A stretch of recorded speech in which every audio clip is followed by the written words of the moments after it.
Thank you very much. May we then move, please, to item 4 on the agenda, which is the NHS business plan. Simon has already raised the curtain. I'll invite, please, Karen to speak to the paper. Thank you, Chair. Yes, at the risk of repeating some of what Simon has already talked about, today we published on our website the business plan for 2016-17.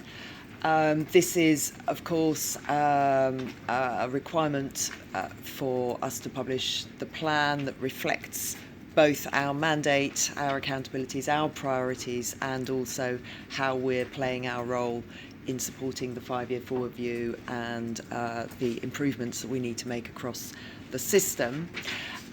We've made particular efforts this year to try to make it simple, clear, and very accessible for all those who need to read it, and in particular for our staff, so that they can access it, read it, and make sure that they can see how their work fits into the overall plan for the organisation. The plan has been through quite a lot of detailed review, as you know, with our own board members and stakeholders and DH and ministers, so it reflects everybody's views and comments. There are accompanying documents to the plan which have a more granular detail about milestones, and we will be using those to track progress through the year. But I did want to just draw out the key themes.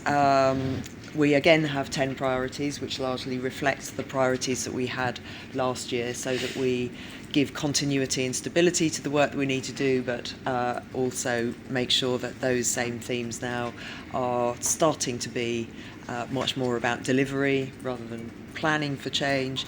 And they line up against the 5-year forward view gaps, the 3 gaps: the health gap, the care gap, and the finance and deficiency gap. So under the health gap, we have themes and priorities under cancer, mental health, learning disabilities, and type 2 diabetes prevention.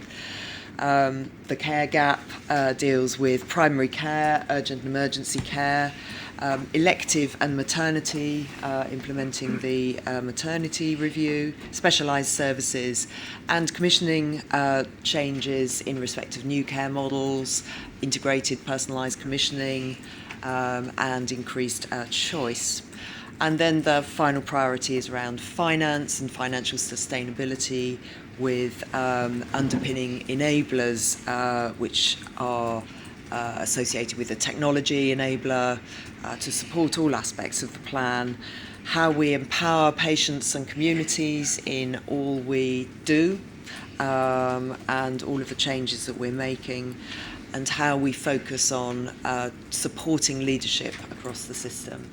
So the plan also sets out how we've allocated resources according to those priorities, so that we are fully lined up and allocating our funding according to those priorities.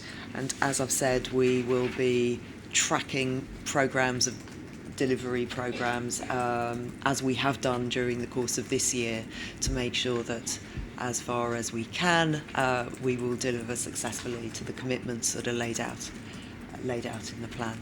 That's really all I wanted to say, Malcolm. Well, thank you very much, Karen. The board have been following the development of the business plan over time, and I know have been feeding into it. We've got a final version tabled with us this morning. May I now invite the board to make any comments or raise any queries with Karen and the team?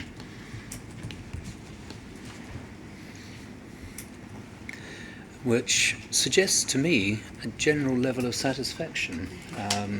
Indeed, what the team have done is taken probably some quite conflicting comments from the rest of the board as the plan has developed, and converted them into something that's found general consensus, true consensus, around the board. We know that this is our formal response to the government's mandate.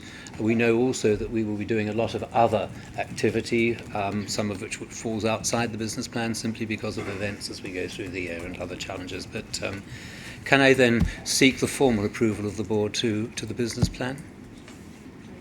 Good. Thank you very much.